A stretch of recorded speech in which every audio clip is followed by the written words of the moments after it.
How do you even start to dissect a race like that one that we saw in Catalonia? Even without 2 red flags, 3 race starts, there would have been plenty of talking points. Aprilia were quite a way off the pace, certainly in complete contrast to their 1-2-3 finish in Le Mans, the French Grand Prix last weekend. Jorge Martin was the headlines man with a few crashes on Friday and on Saturday. Bez was quietly slow, not really being shown, and Ogura was absolutely nowhere. The other manufacturers, KTM, or at least Pedro Acosta, really took the battle to home favourite Alex Marquez. He took pole position on Saturday. Brad Binder did well on Saturday as well in qualifying, but had no luck on the start grid on Sunday. Frankie Morbidelli, despite being absolutely anonymous for the rest of the year, really found some pace in qualifying on Saturday.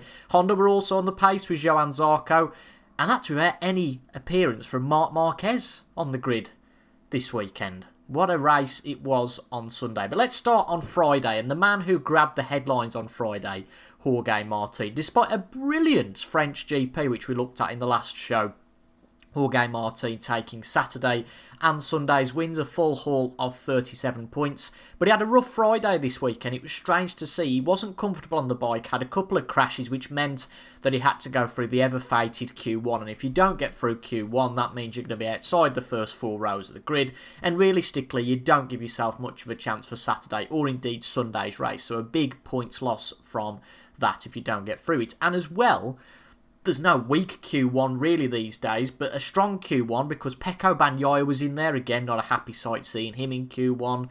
Frankie Morbidelli was in there, and we wouldn't have really mentioned Morbidelli if not for his brilliant qualifying performance. Ogura was there, Ananea Bastianini, who had got decent pace on Friday, but Jorge Martin did just about manage to get through Q1. It was Frankie Morbidelli, though, who was quickest in Q1, taking top spot in that section. Pecco Bagnaia only 3rd in that session. He started P13. And the real surprise was Ogura only being 8th in that session, which meant he started all the way down in P18, despite being the fastest man on Sunday, at least in the closing stages of the last Grand Prix. It shows just how much of a pendulum can swing in MotoGP. And indeed, in Q2, the pendulum did swing because Aprilia were nowhere, really, in contrast to where they'd been in the last Grand Prix. Jorge Martin could only qualify a ginger P9, which just about put him in the running on Sunday. Remember that he only qualified P8 in the last race. So Jorge Martin's qualifying form hasn't been that great anyway.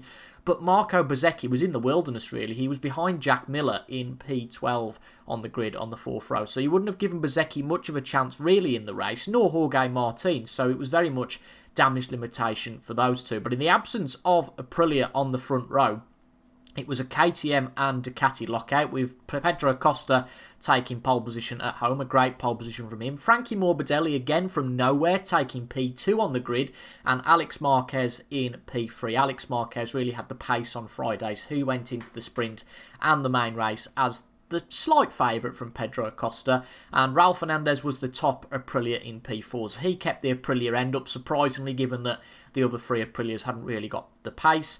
Johann Zarco, again, good performance from him in P5, and Fabio Quartararo once again outdid that Yamaha in P7, albeit the Yamaha looked a little bit better this weekend.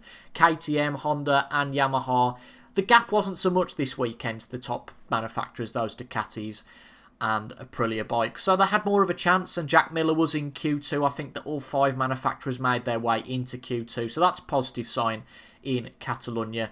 But as for the main race on Sunday, we'll talk a little bit about the sprinting here as well. But for the main race, which we'll now call Race 1 on Sunday, which lasted 12 laps, to be honest, there was so much action in Race 1, 2 and 3 that it's difficult to remember really what happened in Race 1. But as it happened, it was really, after a good start, it was a 2-horse race really between Pedro Acosta and Alex Marquez. There were some others who were kind of holding on to them slightly, but it looked like a 2-horse race, and in the end probably would have been a 1-horse race before there was an absolute freak accident. Alex Marquez, I think, would have run the race without that. He seemed to have the edge. We saw that on Saturday once he got past Pedro Acosta. Acosta really fought until the end, but Alex had a little bit of an edge, that couple of tenths, which would have given him the race win on Sunday. It did on the Saturday, but on Sunday we had a horrible crash, which shows in the blink of an eye really, from watching these bikes at 200 odd mile an hour, and a rider comes off the bike and gets straight back up at immense speeds.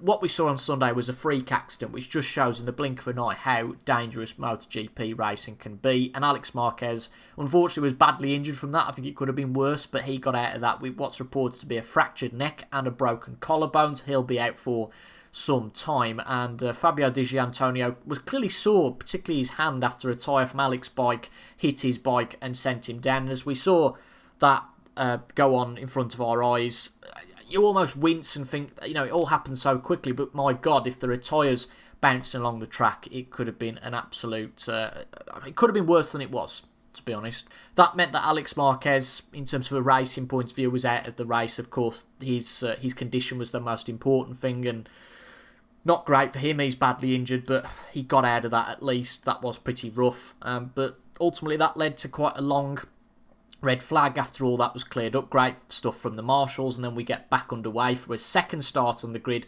when all but Alex Marquez and Bastianini, who was out earlier, were eligible to start that race. Digi did start. He looked a little bit sore, but I guess adrenaline really kicks in with these things. So we had a second start, effectively what was a sprint race, 13 laps. We had a second start, but then that was abrupt. We had another crash at turn 1, which looked a little bit tame at the time. I didn't know why there was a red flag again, but replay showed clearly why there had to be a red flag. It was another nasty crash, really. Johan Zarco got caught underneath Pecco Bagnaio's Ducati. Zarco just outbraked himself slightly, and the only way really to arrest that slide is to let the brake off slightly, release the brakes, and unfortunately that meant it went into the back of Pecco Bagnaia, and Luca Marini was caught up in that instance as well. So really sad to see there. Johan Zarco was out despite a good qualifying position. Zarco was injured, he went to hospital as well. And Pecco Bagnaia and Marini, though, they still managed to start the third race. So we had a third race which was not 13 laps but now 12 laps. And it was Joan Mir, actually, really surprisingly. We've mentioned Mir a lot this year, of being up there and then overriding the bike and crashing out. He did manage to finish this race. Yeah, you know what's coming, don't you? But Joan Mir was in a great shot of winning this on the third start. He was just in behind Acosta, and it really looked like it could have been Acosta or Joan Mir. And as more time went on, I thought Acosta's going to take what would have been, of course, his first race win. I think at one point, was Aldeguer third, or Digi? I think that was certainly the top four, and between them, these guys had got something like 3 or 4 race wins between them. Acosta without a race win. Joan Mir, of course, only took 1 in his title-winning season, unbelievably. Digi and Aldeguer both with 1 race win each. But it was Digi, really, who had the pace, managed to get past, and you could see from then that Acosta was clearly holding the field up. KTM and a Honda at the front, even though the Ducatis and Aprilias weren't as fast as you might expect this weekend. Certainly Aprilia, you could see the advantage that Digi had got once he got out in the front, much like Alex Marquez did on Saturday, and probably would have done on Sunday as well had he took the lead. But Digi from there took the advantage, took the win from Joan Mir in P2. Great result for Joan Mir until, cruelly, Joan Mir got a 16-second tyre penalty, and that dreaded low tyre pressure came back again, and he dropped to P13, so from 20 points to only 3. I don't know if that man will ever get a break in MotoGP. And Pedro Acosta, as for him, his day went from hero to zero. He got punted off by Ogura at the last corner, which was an opportunistic move. Ogura got a 3-second time penalty for that. I think he dropped to P8 or P9. Probably just about on the edge, a little bit risky from that last corner, given the fact that Pedro Acosta had already turned in. And more than anything, it was a shame, really, for Pedro Acosta, whose day could have been so great, finishing P1, even if not that, maybe on the podium, but it turned out to be a bit of a disaster for Pedro Acosta in the end. He didn't finish the race. And that's without even mentioning, on lap 1 of the third start, where 2 Aprilias came together, Raul Fernandez tried a real bold move on Jorge Martin at Turf 5, and that just didn't work out at all. He took Jorge Martin out, which I was so frustrated about. In a complete unbiased opinion, Jorge Martin is my man for the title this year in the absence of Marc Marquez. And although Jorge Martin might well have crashed out of the race later on based on the evidence this weekend, he crashed out of the Saturday sprint, he crashed a couple of times on Friday, of course, so it didn't look all that great for Jorge Martin, but again, he was took out by Raul Fernandez. It was too much of an opportunistic move, really, from Raul Fernandez, particularly that early on. I get that you're trying to scrap for position that early on in the race, but there was no need to make that move. Far too ambitious. Many riders have done it before. He won't be the first. He won't be the last to do it from Raul Fernandez. And that ruined Raul Fernandez's race as well, which is a shame for Raul because he's not had too many chances to shine this year. And he had a good sprint race on Saturday, but Sunday's race saw him out of the points. Jorge Martin, of course, crashing out. He did remount the bike, I think, but that didn't really lead to anything. He was out of the points. So that meant that the clear winners from that drama, thinking about what would have happened if the race would have carried on, not having Pedro Acosta's bike cutting out in the first race, you'd have probably had Alex winning the race, Pedro Acosta second, maybe Digi or Fernandez possibly third or fourth, that sort of grid. But the clear winner, of course, from that drama was Digi, who managed to win the main race then on Sunday, taking it away 25 points. And all of a sudden puts himself in an outside chance of being in that championship battle. It's all about consistency in MotoGP. He was running in the front group in that first race, so he would have been P3, P4. The clear winner, though, Mr. Consistency, and arguably not really this weekend, but he did manage to finish the race and benefited from those crashing in front of him, was our championship leader, Marco Bezzecchi, because I don't remember him really being mentioned at all during the race. He was P12 at the time of that incident taking place when the first standings were took. So if he did finish there, and to be fair, he didn't look all that comfortable there, he'd have got 4 points. He only got 1 point in the sprint on Saturday and only just about held on to that, getting past Anaya Bastianini after tussling with him on the last few laps. He then rose after everything had happened and Mir got his penalty, Acosta got punted off, etc, etc. He managed to end up P4, 13 points rather than 4 points, so his gap to Jorge Martin has grown to 15 points. Pecco Bagnaia as well, he was P10, not really anywhere in terms of the front running in that first race, and then went from P10 to P3. He took a podium.